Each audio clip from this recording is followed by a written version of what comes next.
You might say Professor Chris French is a skeptic's skeptic. He has published over 150 articles covering the psychology of paranormal beliefs and anomalous experiences. He emphasizes the importance of understanding why people believe in the paranormal. Chris has conducted research on psychic abilities, ghosts, UFO abductions, and astrology. Professor French joins the Plutopia podcast this time as we discuss his latest book, The Science of Weird Shit, Why Our Minds Conjure the Paranormal. Like a lot of postgrads, when I was doing my PhD, I used to teach in an adult education college in Leicester. And I'd go in and say on the first night, give an introductory lecture to psychology, and then say, what topics would you like me to prepare lectures on? I must have had so much time on my hands. And I'd go away and prepare a lecture just for the following week.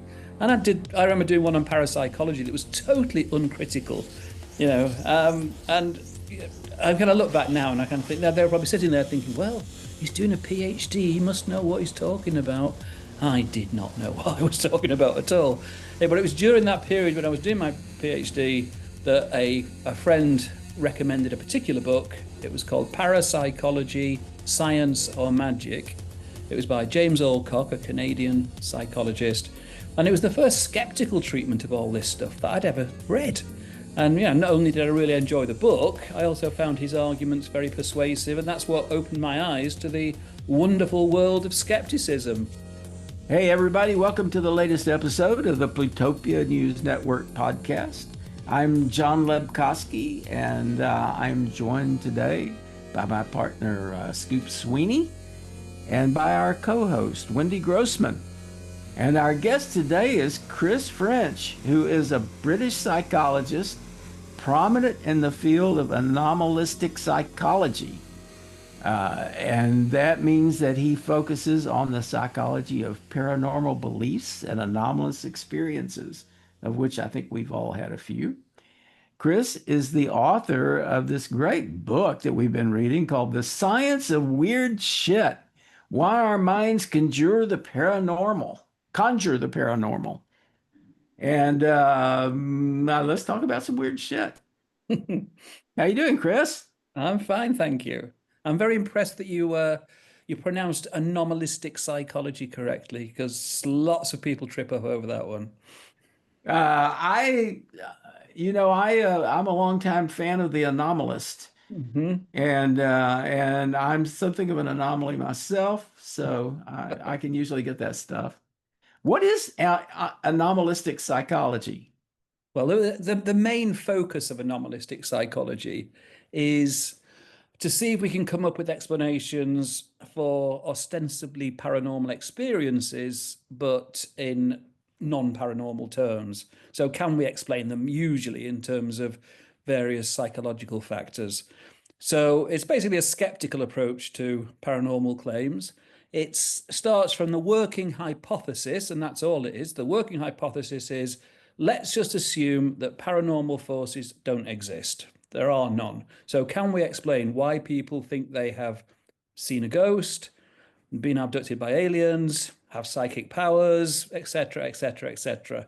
And then where possible, can we actually produce evidence in support of our non-paranormal explanations? So we're interested in things like the unreliability of eyewitness testimony, false memories, hallucinatory states, cognitive biases of all kinds, etc., etc. And I think by and large, they tend to provide a more plausible explanation than paranormal explanations. So I guess the next question is, what is the definition of paranormal? And that is a great question. I think there's virtually a whole chapter in the book on that, because it's one of those terms that everybody knows what it means until you actually ask them, and then actually trying to come up with a definition that satisfies everybody is incredibly difficult. I'm going to kind of slightly sidestep the question by saying it depends on who you ask. If you ask a parapsychologist, then their remit is basically focused on three different areas. On the one of them is extrasensory perception. So that comes in three different varieties: telepathy, clairvoyance, and precognition. So that's, if you like, that's the sensory side of the paranormal. Then you've also got psychokinesis, the alleged ability to influence the outside world purely by the power of thought. And then finally, you've got evidence relating to the possibility of life after death. And they would say that's what they are interested in. That's what parapsychology is all about. The mass media and anomalistic psychologists tend to have a much looser definition, pretty much in terms of kind of anything weird and wonderful. So I'm interested in those things, but I'm also interested in things like belief in astrology or the Bermuda Triangle or Bigfoot or aliens, UFOs, etc., etc. A lot of that would not obviously fit within that strict definition preferred by the parapsychologists, but often I think the underlying psychology of what's going on is the same. It straddles numbers of different topics. So that leaves me sort of mystified as to where to start. I think probably the best place to start is it seems like when you're talking about this thing that's paranormal, you could include religion, but I think religion is something separate. Is that correct? Again, it depends who you ask. I mean, as an atheist, I don't think anybody's got the God-given right to decide that this is the definition and the only definition, and you must all stick to it. I think the important thing is that you're clear about how you are defining and using those terms when you use them. And so, for me, when again, even this isn't a perfect definition, but when I use the word paranormal, my I think one of the best definitions I've got to work with is something which would be beyond explanation in terms of currently accepted scientific concepts, and that does a pretty good job, really. But I think it's if you look at Bible stories or any other religious texts, there are claims being made there that would fit any definition, any reasonable definition of paranormal. Jesus turning water into wine, that's a psychokinetic effect if it happened, walking on water, etc., etc. So it will very much depend on who you ask. But I think to most lay people, they would probably they would make a distinction between religious type claims and paranormal claims. I would not necessarily make that distinction. Well, the classical definition that I used for when I founded the British magazine, The Skeptic, was we write about things that can be tested. And since religious faith can't be tested, there's no point in, it fell outside the remit of things we can argue about based on evidence. Well, so yeah, I mean, but there are some kind of religious type phenomena that also would be seen as being paranormal. I mean, like, for example, one thing that springs to mind is near-death experiences. They often have an inherently religious nature to them, to the person who's experiencing it. So, and then you can come up, there are different they have done tests of some, I don't know how good they are, you could tell me that, but they have tried to test for near-death experiences to see if they're real.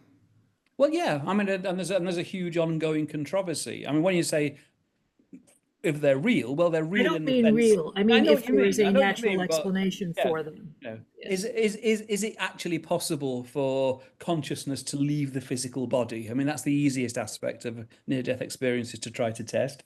And whereas some people would say that some people are convinced by the evidence, others, including myself, are not convinced and think there are more plausible alternative explanations than the idea that consciousness has left the physical body. But there are other religious claims as well that can be tested.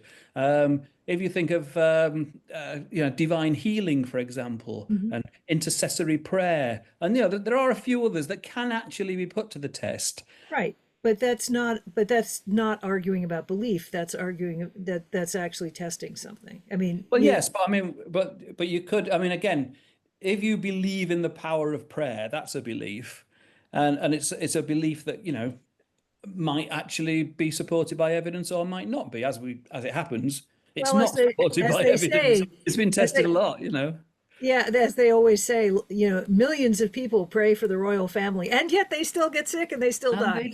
They do indeed, yeah. So, but I mean, again, at the heart of, because religion, again, is a very, very broad concept, isn't it? It's a very, very slippery concept. And at the heart of it is, for many, it's the claim that it's all about faith. It's not about evidence.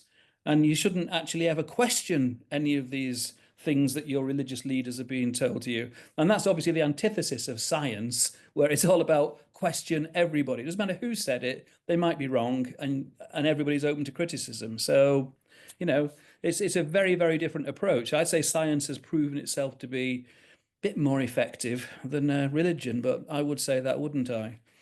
Well, it seems to me that if you wanted to test or know whether consciousness leaves the body or not, you'd have to know what consciousness is. Well, all right. I mean, I can rephrase that to say, is it possible for you to have what people would currently label as an out-of-body experience and pick up information from a remote location? So we'll avoid using the word consciousness, but a lot of people would interpret that as your consciousness has left your physical body and is somehow able to travel to a different place and pick up information. Well, we can test that, and the tests that have been done, I would say, and generally do not support the idea. I mean, one of the things about that, it's one of the components of the near-death experience that is most easily and obviously open to testing. And why obviously trying to test things during actual near-death experiences is very difficult, because people don't generally plan to have a near-death experience next Wednesday at 3 o'clock.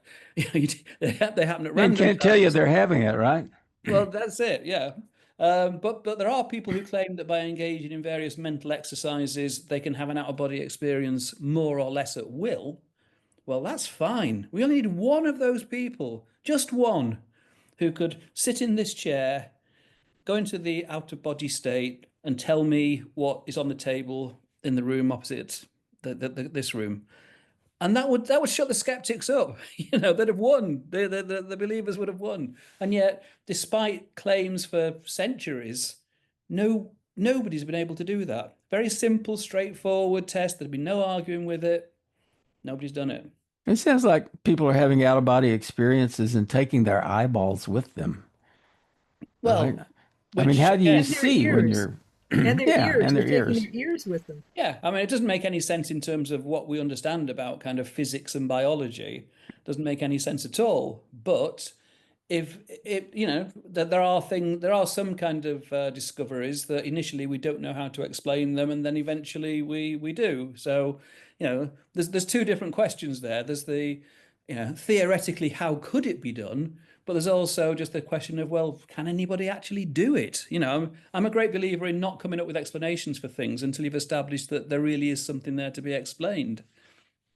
You talk a lot in the book about memory and how memory works and how false memories can be created. Could you talk about that a little bit? I mean, that was, I thought that was the most fascinating part of the book, and I got so much from that because I've become a memory skeptic. I don't believe that we really remember as much as we think we do, Oh, right? that's correct. Yeah. Well, you'll be pleased to know that the next book that I plan to write is just a short guide to just false memories. It's just focusing on that one aspect. So I'll send a copy your way. Yeah. I mean, as we know from probably literally thousands of psychology experiments, eyewitness testimony can be notoriously unreliable. And the typical kind of setup there would be in the middle of a lecture on memory. You've got somebody comes in, shouts something at the lecturer, and then runs off, and you get the students to give a description of what's just happened, and you find that people misremember a lot of the details. So that's kind of old news. The research on false memories, I mean, these are apparent memories that feel like every other memory in your head, but for events that never actually happened at all.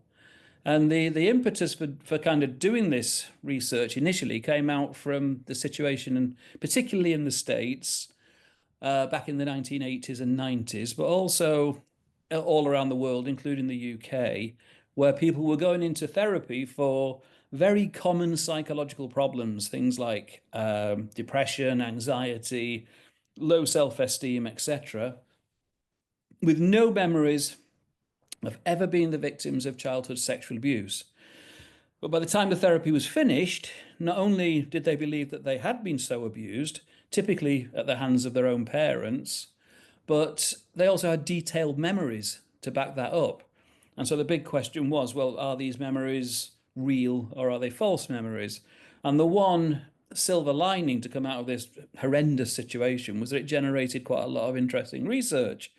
And we now know that we can reliably implant false memories into a sizable minority of a sample of volunteer subjects by putting them through various procedures. And those, again, the nature of the false memories can sometimes be just very trivial stuff like misremembering a word as being on a list when in fact it wasn't there, up to and including memories for whole episodes, some of which could be quite stressful. Obviously, one thing you can't do ethically in a psychology study is see if you can implant false memories of someone having been sexually abused as a child. No ethics committee would ever approve such a study, quite rightly. But some of the kind of false memories that have been implanted have certainly been kind of mildly stressful, and it establishes that basic idea that yes, you can have something in your head that feels like a real memory and it's false. And I think that's relevant to, I mean, obviously it's relevant to the whole issue of the so-called memory wars, the nature of these memories that were being recovered. Were they real or were they false? Some of those memories were of extreme abuse, there was claims of kind of satanic ritual abuse involving kind of sacrifice of babies, cannibalism, every kind of sexual perversion you can think of, just kind of horrendous stuff.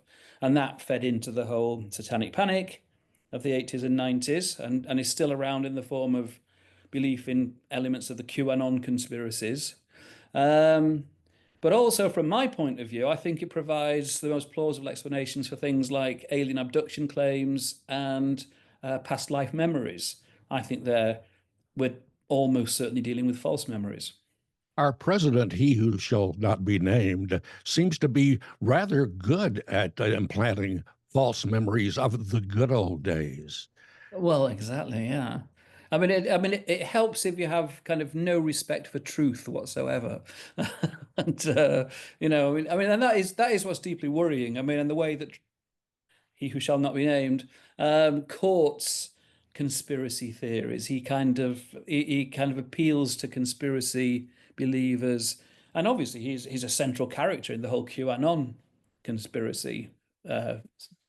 So yeah. Again, we live in kind of interesting and worrying times. There is so much more misinformation and disinformation about, and obviously we've got deep fakes, we've got all of that stuff that we really need. We never needed critical thinking more than we do at the moment, and sadly there doesn't seem to be much evidence that that's a message that's hitting home. At the beginning of the book, it sounds like you were initially a bit of a believer in the weird shit. I was a total believer in the weird shit. So, Yeah, no, so absolutely. lay out for us the transition from believer to skeptic. Well, as a kid growing up, I was kind of, fascinated, like a lot of people are, fascinated with these kind of claims. Um, all the way through doing an undergraduate psychology degree where, this stuff wasn't really talked about at all. I maintained my belief. Um, even to the extent of, one example I give in the book is that, like a lot of postgrads, when I was doing my PhD, I used to teach in an adult education college in Leicester. And I'd go in and say on the first night, give an introductory lecture to psychology, and then say, what topics would you like me to prepare lectures on? I must have had so much time on my hands. And I'd go away and prepare a lecture just for the following week. And I remember doing one on parapsychology that was totally uncritical, and I kind of look back now and I kind of think that they're probably sitting there thinking, well, he's doing a PhD. He must know what he's talking about. I did not know what I was talking about at all. Yeah, but it was during that period when I was doing my PhD that a friend recommended a particular book. It was called Parapsychology, Science or Magic. It was by James Alcock, a Canadian psychologist. And it was the first skeptical treatment of all this stuff that I'd ever read. And yeah, not only did I really enjoy the book, I also found his arguments very persuasive, and that's what opened my eyes to the wonderful world of skepticism. And that would be in the early 80s. I mean, you can look back now and see that there were things happening in the States and in the UK. It's quite an interesting kind of formative period, I think, for a lot of us. And Wendy had founded, I, there was a lot of references in this book to a publication called The Skeptical Inquirer, which I'd never heard of before, but I took out a subscription to that. And Wendy then started with the UK version, and I subscribed to that. And realized there were all these kind of colorful characters like James Randi, and obviously people like Carl Sagan, Martin Gardner, all these really great people. And yeah, I mean, sometimes people say, "Oh, well, you're disappointed when you kind of decided that none of it was real." No, I wasn't. I was really excited. I thought it was that I found the true explanations much more interesting and intellectually satisfying than just, oh, it's paranormal. It's Yeah, so yeah, me too. That was very much, it's the same sort of satisfaction as reading the solution to one of Agatha Christie's mysteries, where you can't see how it could be a natural phenomenon, and then you discover how it could be, and Yep. that's sort of more amazing than just kind of dismissing it as paranormal. Yeah, absolutely. Because I mean, just to say, oh, it's paranormal, isn't an explanation anyway, is it? It's just putting a label on it. It's not explaining it. So yeah, No, so but that's it's how I got quick. into it. That it's quick, isn't it? And that's one of the things, is that people don't really have the patience to wait years for an explanation. No, that's absolutely right. I mean, I recognize I was in a very fortunate position. I mean, initially, this just kind of became a hobby, a side interest. It was nothing to do with my academic career. But by the time I started at Goldsmiths in 1685, no, it was actually 1985. It just feels like it was 1685. I'd I put on a couple of lectures for one of the courses there that were a very skeptical approach to the paranormal, and the students kind of liked that. I enjoyed teaching it. 10 years later, I realized I could put on a whole final year module on this stuff. 20 hours worth of lectures on psychology, parapsychology, and pseudoscience, as I initially called it. And it was great because it was just to be in that fortunate position where you could sit and read about all this fascinating stuff and all these interesting characters from history, and be paid for it, and to talk to the students and so on. I loved it. But most people aren't, most people are far too busy. They don't have the time or even very often the inclination. But of course, you can also upset a lot of people, because people who really, really believe in this stuff can get very, very offended by some smarty pants skeptic coming along and saying, well, I don't think it's real. But that's the price you have to pay. That one of the things that really surprised me when I read your book was I had not realized how much in-person testing you had done and how far Yeah, you had traveled to do it. yeah. It was. I mean, again, there are lots of reasons for doing it. I mean, one is, I mean, let's be honest. One is it's quite good PR in terms of people saying, "Oh, you skeptics, you're frightened of all this stuff," and you can say, "Well, no, I put lots of time into directly testing these claims in as fair a way as I possibly can."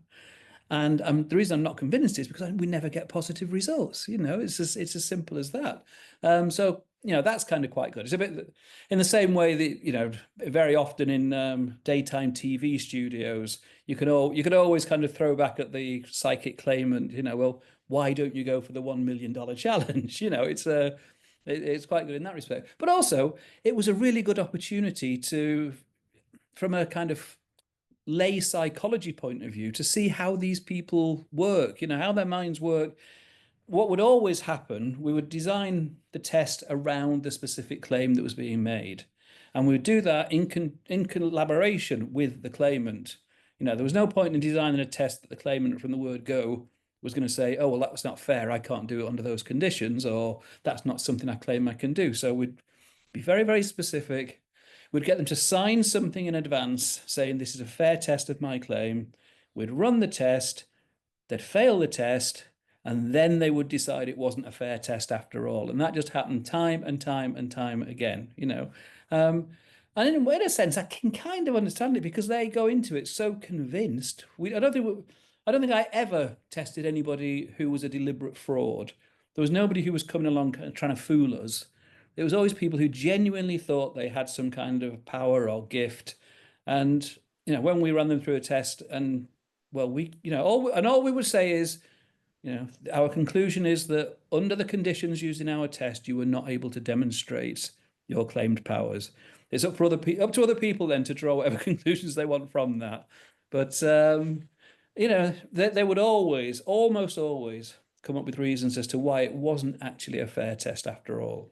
Randy used to say that the really unsinkable rubber ducks, in terms of belief, were the dowsers.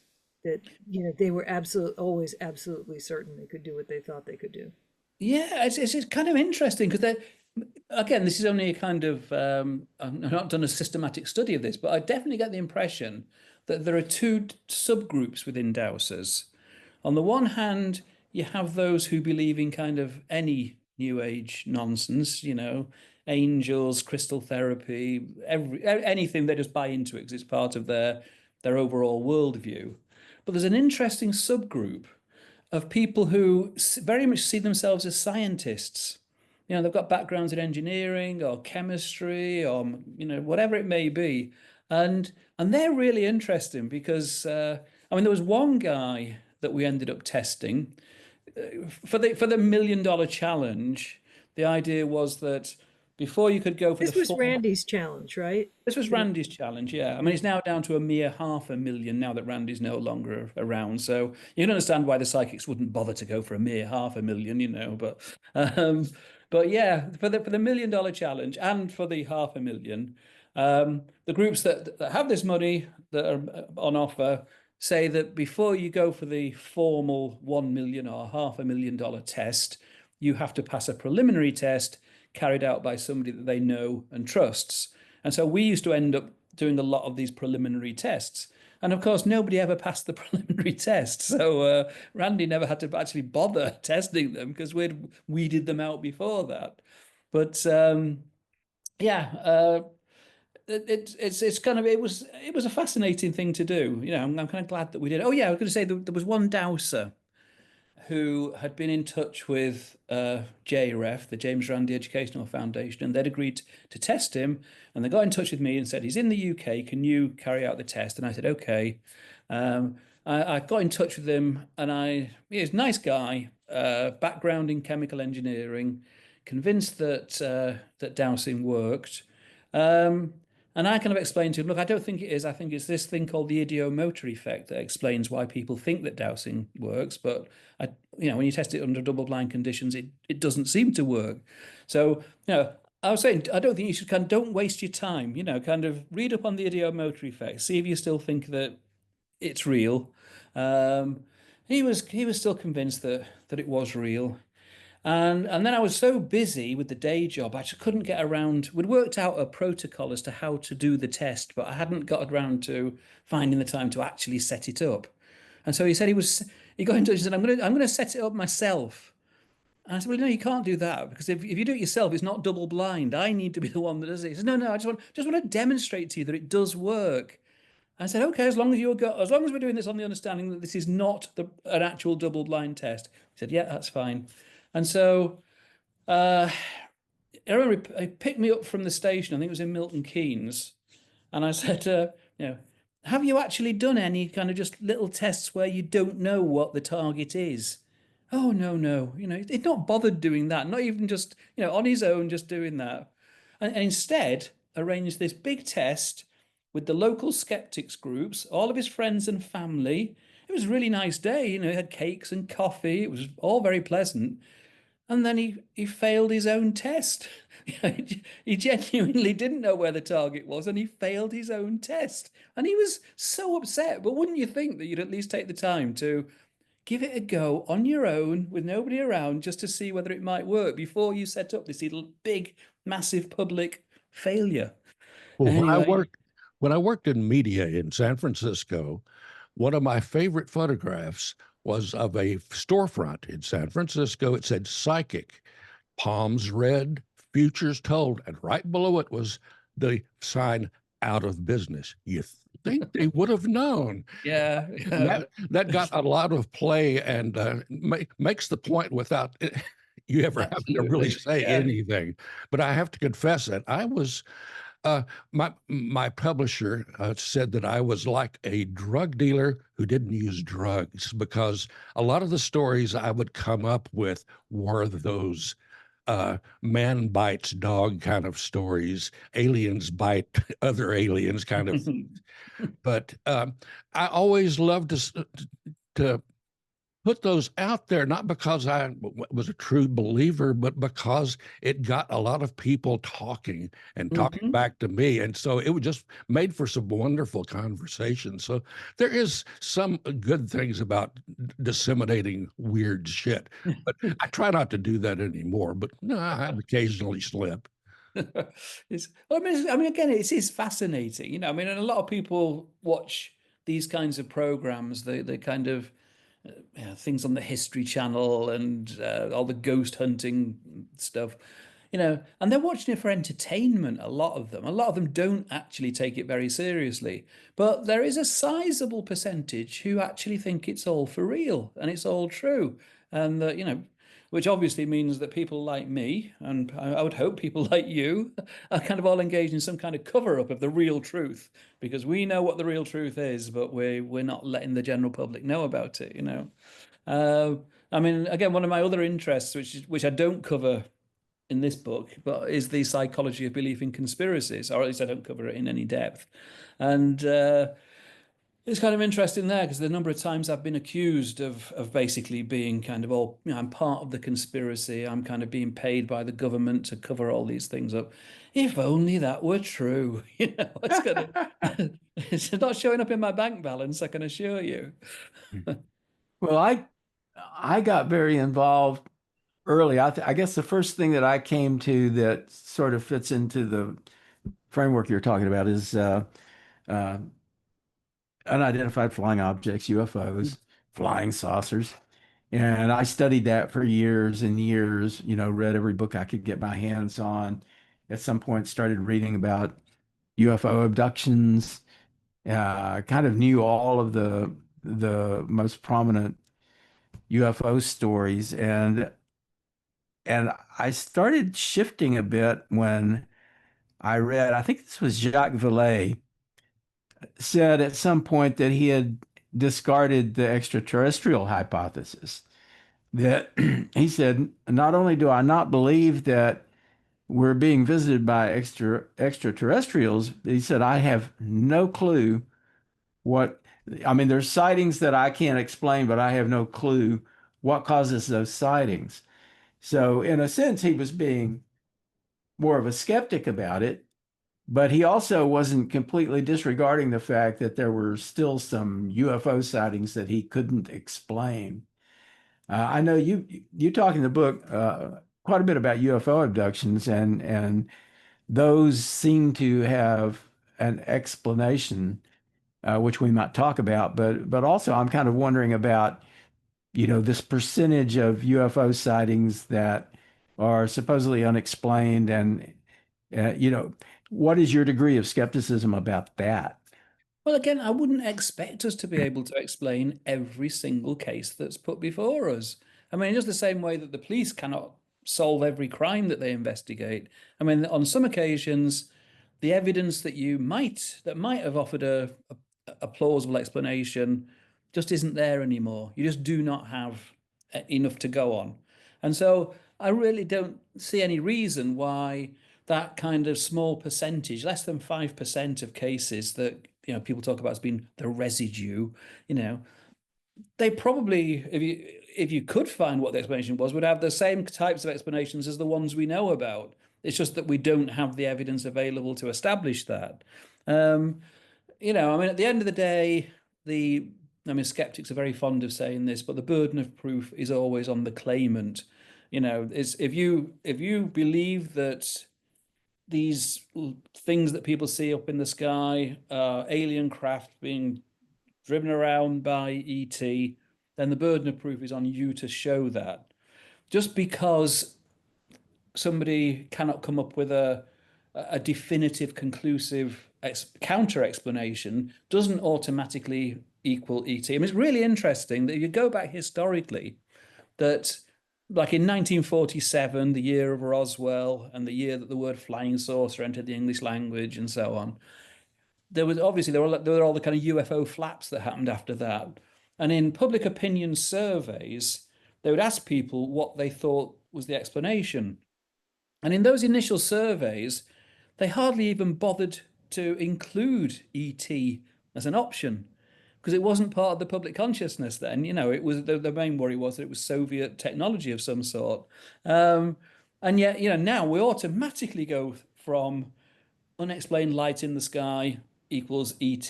Well, it doesn't. UFO means literally, and I'm not going to start using UAP. There's nothing wrong with UFO as a phrase. Unidentified flying object. There's something up there and you don't know what it is. Fine, I don't have a problem with that, But it's just wrong to jump. It's a huge inferential leap to, I don't know what that is, therefore it's extraterrestrials. There's no logic behind that. That was one of James Randi's favorite lines, wasn't it? Extraordinary claims require extraordinary proof. If I tell you Carl Sagan tends to be more associated with that, but all skeptics have used it. Yeah, including Randi. I mean, if I have a horse, and if I tell you I have a horse in my backyard, you might kind of raise an eyebrow, but you'd be inclined to believe me. And if I told you if I had a unicorn in my backyard, as Randi used to say, you'd want samples of the horn and you'd want to come and look at it for yourself and make sure that the horn wasn't glued on. Yeah. So it's we've had this thing recently, obviously, in the American Congress, with all these congressmen getting very kind of excited about it's all hearsay. It's all kind of, I know somebody who's seen these alien bodies, but okay, but you haven't, have you? No, and this notion that if they had all these kind of crash flying saucers and alien bodies stored away, and they knew that the aliens were there and they were in communication with them and so on, but they couldn't reveal it to the public because we'd all go into a mad panic. It's kind of, that argument's pretty much undermined by the fact that a huge percentage of the population already believe that stuff, and they don't go running around screaming. They just kind of think, oh yeah, they've got the aliens are real. The U.S. Congress right now is sort of overloaded with conspiracy theorists anyway, so it's not too surprising that they want to conduct those investigations now. I think I tend to believe that part of what we see and kind of what's in people's heads can be attributed to, 5, 6, 7 decades of science fiction. Oh yeah. Our exposure to science fiction, or people will tend to believe things that are hard to believe if you really try to believe. Time travel is the big one for me. I do not for a minute believe that people will ever travel in time, or that time travel is possible in the sense that you read about it in, like H.G. Wells or so many books. It works pretty well as a literary device, but it's not a thing that you can really expect to be real. But on the other hand, a lot of people believe, well, time travel must be real. I've heard so much about it. Well, yeah. I can see, I can see the appeal of it to fiction writers. I love science fiction. I love time travel stories. They're great. They're great fun. Another kind of example is there seems to be increasingly popular is kind of, the multiverse, the many worlds hypothesis, parallel universe, and so on. And that's an idea that's kind of taken longer to catch on. But again, it's great for science fiction, and it's great for fiction writers. And I enjoy those kind of stories. But I do know it's fiction. It's I've no objection to the paranormal in fiction. It was good enough for Shakespeare. It was good enough for Dickens. It's good enough for me. I can live with that. But you just got to kind of realize, it's not real. It's a story. In your book, you mentioned a person I'm familiar with, Stanton Friedman, a big exponent of UFO. And I spent an evening with him back in 1975, I think it was. He was giving a lecture at University of California in Berkeley, and I interviewed him before the lecture, and then I recorded the whole thing. We actually put it up as I retained the tape, and we have it as a podcast, just Right. on our podcast there, just as a bit of weirdness. And I felt when I was experiencing what he was doing, I mean, it was like being in a evangelical religious gathering. You know, people, there were a lot of true believers. I mean, really true believers. And it reminded me of when I was a child growing up. My parents were Baptist, and their hero was Billy Graham, who was one of those guys that he could really get the masses going. And Stanton Friedman kind of had that same vibe going on there, which I think explains a bit about his popularity. I think you're absolutely right. I mean, a lot of the kind of the big figures in these kind of areas are kind of people who are, who've got that kind of charisma and can, keep a crowd, hold a crowd and say what the crowd wants to hear and so on. I mean, I've sometimes done debate. Well, I did a debate back in, this was 1997. It was the 50th anniversary of Roswell, and UFO, the phrase flying saucer entered in the English language, etc. And there was a TV series in the UK that was very popular called Strange But True, with a question mark after it. And they decided to do, I think it was about an hour and a half special debate and between 3 UFO skeptics, and I was one of those, and 3 UFO believers, and Stanton Friedman was one of those. And it was kind of really interesting evening, and they had a phone-in vote at the end of the evening. Now, I suspect you'd probably guess what the result of this phone-in vote would be, because who's going to spend an hour and a half watching a program like this? Yeah, so I think we the skeptics probably got about 4% of the vote, and then 96% to the believers. But actually, I thought, although I say so myself, I thought we put up a very good set of arguments there. But I was in one of those call-ins too on Anglia. I was on a call-in like that on Anglia TV, yeah, and the vote was something like, it was like a belief in ghosts thing, and it was, again, it was like 96-4 or 98-2 or something, and so the host came around to me and said, "So what do you have to say to that?" And I said that people who believe in ghosts are more likely to pick up the phone, and the entire audience just screamed. Yes, of course, it's kind of, so it's so obvious, but now, and I mean, you get that's the thing. The people very often on the believers' side are very, very passionate about this stuff, and they will kind of they'll certainly be the ones who'd pick up a phone for a telephone vote. But they'd also be the ones who go along to a public debate and so on and so forth. So I mean, I kind of, I'm used to getting trounced in these debates, unless they happen to be something that's put on at a science festival, where that the audience is going to be a mix. It's going to be people who are just generally interested in science. But if you go along to any kind of event that's just billed as being about the paranormal, it's going to be mostly believers. Before you too far away from UFOs, I did want to talk about the abduction experience. There are a whole lot of people who report that they've been abducted by UFOs. And there were people who believed that, well, if there's so many people who believe this, maybe there's something to it. I'm thinking about John Mack, for instance. But what are your thoughts about the actual, what is actually happening in a UFO abduction? Well, in my book, I kind of, what I've called a kind of 2-stage model, basically, because very often, now again, there's not going to be a one-size-fits-all explanation, because it's a very, the accounts, the narratives vary a lot. There's all sorts of different factors. But for most, I would say that an explanation of most of those claims that are sincere, that is to rule out the minority that are deliberate hoaxes, you very often find that there's a kind of 2-stage process that's happened there. In the first stage, people might not actually have any memory of ever being abducted by aliens, but for whatever reason, they become convinced that they have been so abducted. And that could include various factors, repeated sightings of things up in the sky that you don't know what they are, or missing time experiences, or finding unexplained marks on your body when you wake up in the morning, and a whole host of things. But one of the most common ones is this phenomenon called sleep paralysis. And sleep paralysis is just, I find, kind of completely fascinating. It's one of the main areas of our research over the years.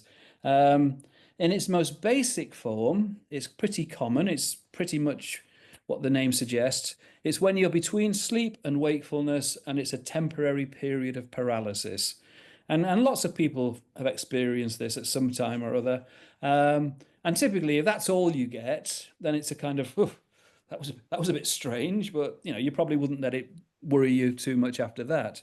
But it can be associated with other symptoms that can make it absolutely terrifying.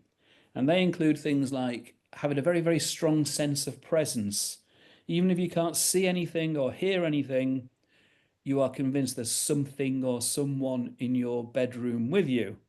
But you might actually hallucinate. You might see dark shadows or lights moving around the room, or you might see monstrous figures or demons or witches, or anything your imagination can dream up, basically. You might hear voices, mechanical sounds, footsteps. You might get tactile hallucinations. You might feel something breathing on the back of your neck. So obviously this can be absolutely terrifying. Now, we know in broad brushstroke terms what causes sleep paralysis. It's basically a glitch in the normal sleep cycle. It occurs during the REM stage of sleep, rapid eye movement stage, which is typically associated with vivid dreams. And during those periods, your muscles are actually paralyzed, presumably to stop you acting out the actions of the dream. But something goes a bit wrong, and it's as though your brain wakes up, but your body doesn't. So you can't move. You've got all this weird dream mentation coming through into normal waking consciousness, and the result can be terrifying. Now, switching back to if you're somebody who's had those sensations and experiences on a regular basis, then you're quite likely to think that, well, either I'm going crazy or something weird really is happening to me. And if you pick up a book by a ufologist, they believe that when the aliens abduct you, they can wipe your memory for most of the experience. But there might be a few telltale signs. For example, have you ever woken up in the night unable to move with a strong sense of presence? And basically, what I am sure they are doing is they are just misinterpreting the common symptoms of sleep paralysis as being evidence for alien abduction. But if that's the first thing you come across and it gives you an explanation and it reassures you that you're not going crazy, you're likely to accept the explanation. So the next task is, how do I recover those memories? And now we're back to what we were talking about earlier, about false memories. You go to see somebody who specializes in hypnotic regression, because people believe that hypnosis can be used to uncover hidden or repressed memories. In actual fact, what it does, it provides the perfect context for the formation of false memories. If you go for hypnotic regression, expecting to uncover memories of being abducted by aliens, there's a very good chance you might end up with those memories. If you go expecting to uncover memories of being the victims of satanic ritual abuse, there's a good chance that's what you'll end up with. If you go expecting to uncover memories of being Henry VIII or Mary Queen of Scots in a past life, that's what you'll end up with. But the memories then feel very, very real. In a lot of the cases, as I say, emphasize, not all cases, but in a lot of the cases, that kind of two-stage explanation where there's a period where people believe that they've been abducted by aliens, but they can't actually remember it, and then they go to a stage where now they can remember it, seems to account for a lot of cases. I have some anecdotal support for that. I was once on 2 television shows in the same week, and in one, somebody described exactly the kind of thing you said with sleep paralysis, that they woke up in the middle of the night, this strong sense of presence, there was a weight pressing on them, they couldn't move, and they knew it was a ghost. And in the same week, I was on another program with a guy who said exactly the same story, but he knew it was an alien. And you sort of listen to that and you think it has to be a physical phenomenon that they are interpreting in their Yeah. own way, because it's just too coincidental. The way they describe them is almost identical. Yeah, that's absolutely right. I mean, and again, if you look at the way it's interpreted in other cultures and historically, it's always in terms of whatever the belief system that that particular group holds. I remember being on a radio program, and it was me and the presenter and somebody who claimed they'd been abducted by aliens. And we said, "Oh, so," he said, "Tell us about it. What was it like?" And she described, classic sleep paralysis experience. And I said, "Yeah, but where were the aliens? You didn't mention any. Oh no, that's because they wipe your memory for it." So she was convinced that she had been abducted by aliens, but hadn't actually recovered the memories yet. So And so, so that's one of those things where the explanation they've come up with is actually more complicated. well, really, yeah. I mean, And, you know, you know, but once you've gone through hypnotic regression, and now you've got the detailed memories, and they feel very, very real, those memories. Then that accounts for a lot. And it's interesting, you mentioned John Mack. It's interesting that his abductees tended to end up with narratives that were very much in line with his own thinking, because Mack believed that although it could be a terrifying experience, it was about spiritual development. You were a kind of better person after it. Whereas people like David Jacobs, who have a much more cynical view of what the aliens are up to. The aliens don't give a damn about us. They're just using us and experimenting on us and so on. And so the people that he hypnotically regressed, they ended up coming up with stories in line with his view of what was going on. So again, those I mean, and there's a classic study where they took a bunch of people who didn't claim they'd been abducted by aliens, put them through a hypnotic induction procedure, gave them the hypnotic suggestion that they had been abducted by aliens, and then got them to record their accounts. And those accounts were very, very similar to the ones from the people who genuinely thought that they had been abducted by aliens. So, yeah. I think I'm a very special case because I have self-wiping memories. I don't think that's that uncommon. Well, yeah, I mean, and I realized how truly impossible my memory is through watching old movies that I had seen years ago. And there was a particular film I saw where I was rewatching it, and in my head, I had a very clear idea of how the villain was going to die, Hmm. and it was completely wrong. And I realized that and I'd carried that memory for years, and I realized that I can't trust my memory, really. It's a little bit terrifying in a way, but that I think that's true of everybody. Our memories are always suspect. I had exactly not the same experience, but the same type of experience just a couple of nights back.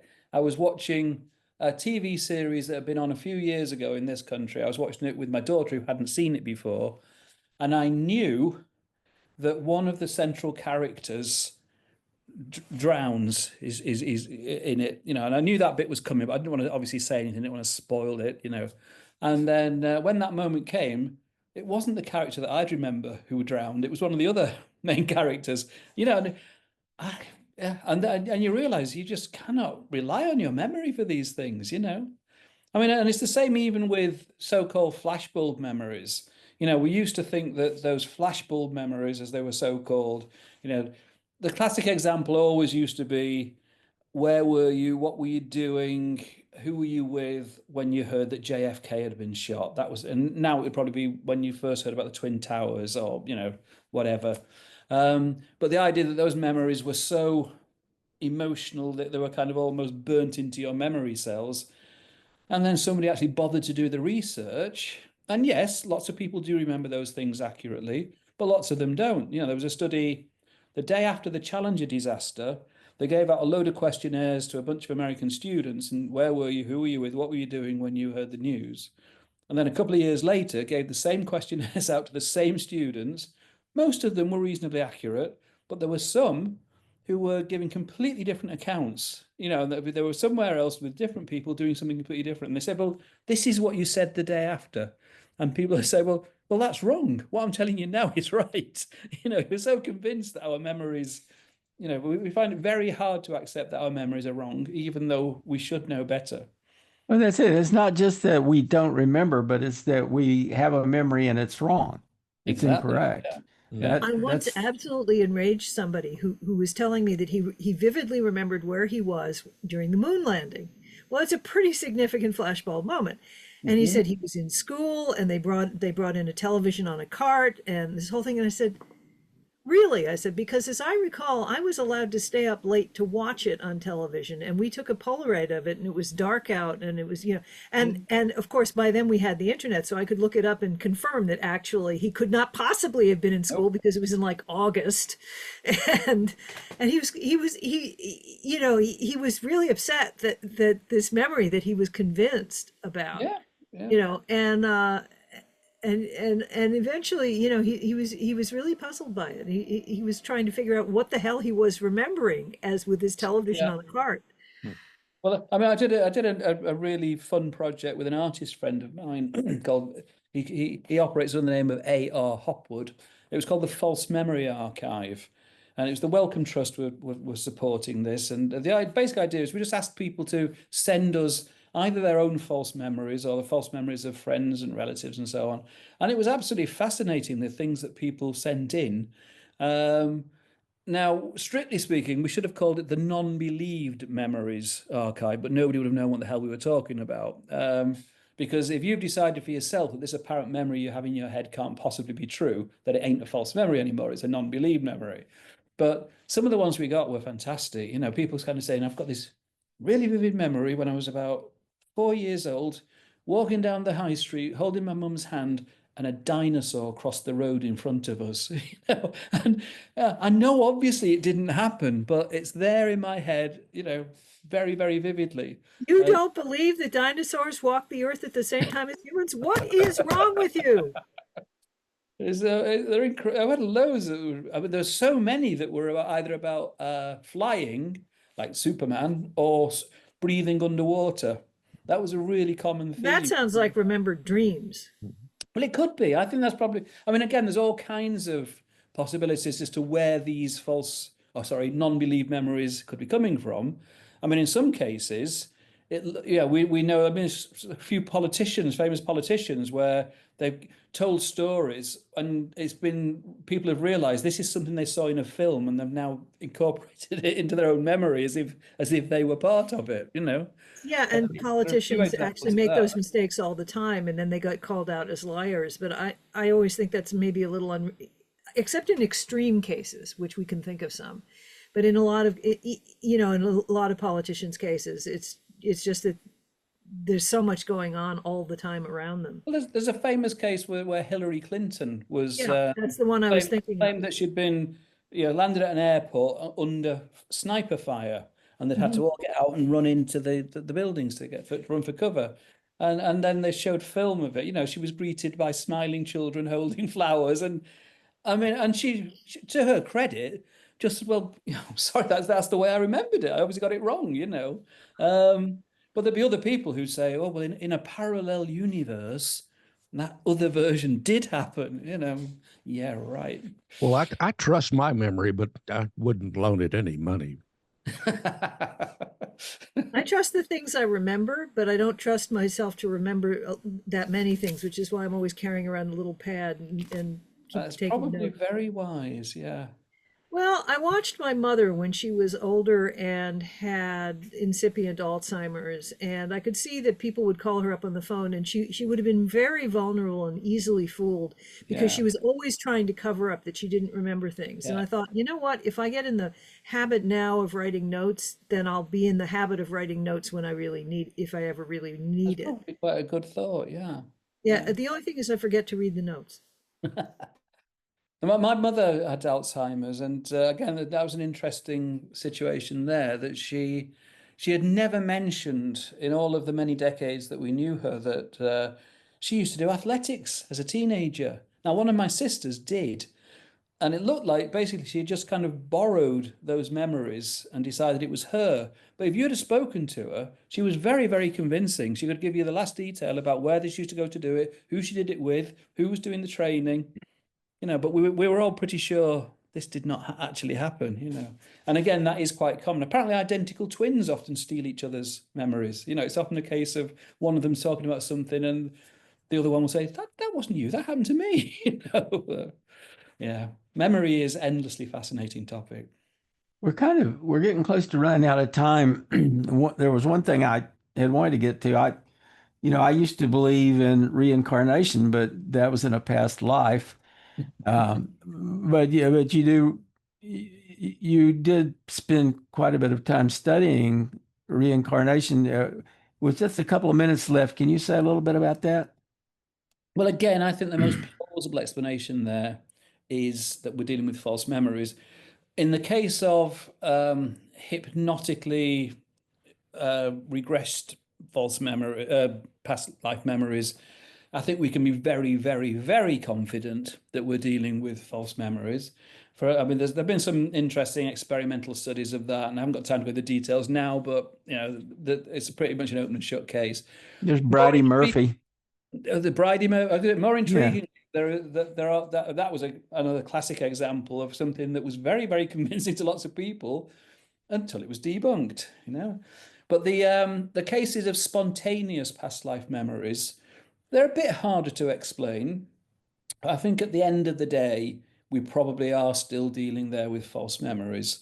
Some of those cases, I remember reading Carl Sagan's book, and he pointed to those kind of stories, the spontaneous past life memories in children, as being amongst the biggest challenges for skeptics. And I think I tend to agree. Some of those cases are quite impressive, but I still think that ultimately false memories is the best explanation there. It's such a weird thing. That Bridie Murphy thing was really fascinating, but I went back to it. Of course, you covered it in your book, and I went back to another account of it. And as I recall, when they actually investigated it and looked into it, they found that she had a neighbor named Bridie Murphy who was from Ireland, and that she herself had spoken with an Irish brogue in plays and so forth. So there was substantial like underpinning for this kind of false memory that she was having that was never properly investigated until she was a fairly well-known phenomenon. Mm-hmm. It was a huge hit. There was the book itself, the original book, which was claiming that it was a genuine reincarnation, was a bestseller. Then there was a film made of it, and apparently there were also a couple of pop records made based on it, as well as a craze. I don't know how long it lasted, but I like this idea: a craze for "come as you were" parties. So not come as you are, come as you were. So you came as the character that you were in a past life. Well, before we end today, I have to remind people that the Plutopia podcast is sponsored by the makers of Occam's razors. Indeed. Well, here's the book. So what happened at a come as you were party if you got 2 or 3 of the same historical figure? I think they would just have to fight it out, Wendy.